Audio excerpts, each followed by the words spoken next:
Often you'll be faced with a situation where you look at a problem and you think, I don't have enough information. I don't think there's a mistake in the problem, so there's something I'm missing. And often what you're missing is the ability to form a two-point form of an equation. And I'll give you an example of this and you'll be able to see what I'm talking about. So for instance, let's do an example where you're given a situation, for instance, in this case, you've got a sealed flask of gas, and the gas is at 2 atmospheres and 300 Kelvin. And the question will ask, if you raise the temperature, if you change something, so you say if T is raised to some new temperature, maybe we're going to raise the temperature to 900 Kelvin.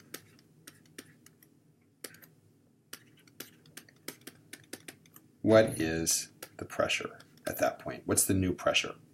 Now in this case, you might be able to actually guess the answer, but it's useful to see how we can actually come up with a formal equation, because this process of forming a two-point form of an equation is something we can use with any equation. Okay, so let's just look at what the process would be. So the process giving a situation like this, you're looking at this and you're saying, okay, I've got PV equal nRT, but I don't know how many moles of gas, and I don't know the volume of the flask. Do I have enough information? And so at first glance, you think there's not enough information. And in problems like this, there's always going to be that some of the stuff you don't have is going to cancel out when you do the math, when you make the two-point form of an equation. Now, what do I mean when I say the two-point form of an equation? What I mean is that you can take an equation and put in the initial conditions, that's one point, put in the final conditions, that's the second point, and you can divide those two equations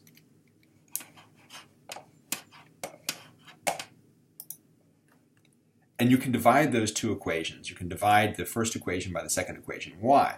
Well, because an equation by definition, both sides are equal. So if you divide an equation by an equation, you're dividing the original equation by both sides being equal. So you can always do the same thing to both sides. You can also subtract one equation from another equation. So you can do any kind of mathematical manipulation like that, dividing or subtracting.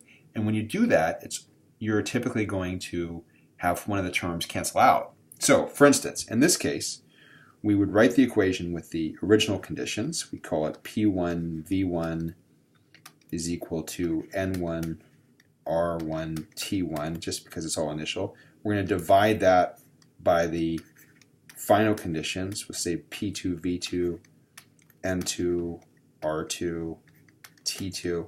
And then it looks like there's a lot of variables, but what we're missing, of course, is that the things that are constant.